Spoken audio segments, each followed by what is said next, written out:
പ്രസിദ്ധീകരണ മേഖലയിലെ പ്രശ്നങ്ങൾക്ക് കേന്ദ്ര സംസ്ഥാന സർക്കാരുകൾ പരിഹാരം കാണണമെന്ന് organisation of small news paper society വിവിധ വിഷയങ്ങൾ ചർച്ച ചെയ്ത് പ്രവർത്തക കൺവെൻഷൻ കോഴിക്കോട് ചേർന്നു.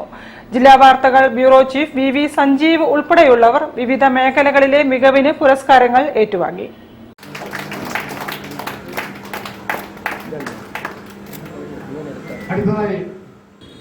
Organisations of small news paper society പ്രവർത്തക കൺവെൻഷൻ നളന്ദ ഓഡിറ്റോറിയത്തിൽ നടന്നു.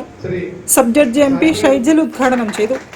പ്രദീപ് ബുഷസ്, സന്തോഷ് വേങ്ങേരി, രമേശ് കോട്ടൂളി, ജില്ലാ വാർത്തകൾ bureau chief V Sanjeev, Sonu Vellimadukunnu, Johnson K George, Shaji Payyoli, Noushad Khallechi, Jayarajan Anugraha, Murali Kommeri, Ganesh പാലത്ത് എന്നിവർ ഉപഹാരം ഏറ്റുവാങ്ങി.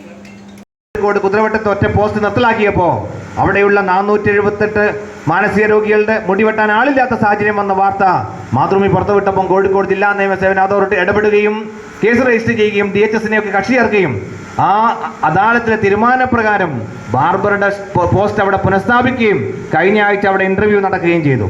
ഇത് മാധ്യമങ്ങളുടെ പോസിറ്റീവായിട്ടുള്ള ഒരുപാട് ഇടപെടലുകളാണ്. ഇതോടൊപ്പം ചേർത്ത് വെക്കേണ്ട മറ്റു പല കാര്യങ്ങളുമുണ്ട്. ഇന്ന് പ്രിന്റ് വിഷ്വൽ മീഡിയ വല്ലാതെ മുന്നോട്ട് പോയിട്ടുണ്ട്. പലപ്പോഴും നമ്മൾ ചോദിക്കാറുണ്ട്, ഏറ്റവും അവസാനമായിട്ട് VS അച്യുതാനന്ദനെ ആരാണ് മുഖ്യമന്ത്രിയാക്കിയത് എന്ന് ചോദിച്ചാൽ ഏതൊരു മലയാളിയും പറയും അത് മാധ്യമങ്ങളാണ് എന്ന്. ഇത് മാധ്യമത്തിന്റെ പോസിറ്റീവായിട്ടുള്ള സ്വാധീനമാണ്. ഒരുപാട് സ്വാധീനമുണ്ട്, നമുക്കറിയാം. അതോടൊപ്പം തന്നെ ഇന്ത്യ കണ്ട ഏറ്റവും വലിയ അഴിമതി കഥകളെല്ലാം പുറത്തു വന്നത് മാധ്യമപ്രവർത്തകരുടെ പ്രവർത്തനം കൊണ്ടാണ്. പക്ഷേ ഇതോടൊപ്പം ചേർത്ത് വെച്ച് പറയേണ്ട മറ്റൊരുപാട് കാര്യങ്ങളുണ്ട്. സങ്കടകരമായ ഒരുപാട് വാർത്തകളും വരാറുണ്ട്. കാള പെറ്റു എന്ന് കേൾക്കുമ്പോൾ കയറെടുക്കുന്ന രീതികൾ മാധ്യമങ്ങളിൽ ഉണ്ടാവാറുണ്ട്. സംഘടനാ പ്രസിഡന്റ് രാംദാസ് വേങ്ങേരി അധ്യക്ഷനായിരുന്നു. ഡോക്ടർ MP പത്മനാഭൻ മുഖ്യപ്രഭാഷണം നടത്തി. കോർപ്പറേഷൻ കൗൺസിലർ അൽഫോൺസ മാത്യു മുഖ്യാതിഥിയായി പങ്കെടുത്തു. മുതിർന്ന മാധ്യമ പ്രവർത്തകൻ COT ആസീസ് സ്നേഹോപഹാരങ്ങൾ വിതരണം ചെയ്തു.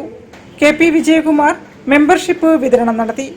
തുടർന്ന് Rani Joy, M Vinayan, Sreekala Vijayan, Sunilkumar Kozhikode, doctor PK Janardhanan, Kanakkampara Babu തുടങ്ങിയവരും സംസാരിച്ചു. News bureau Kozhikode. കോഴിക്കോട്ടെ മുസ്ലിം പാരമ്പര്യവും സാംസ്കാരിക തനിമയും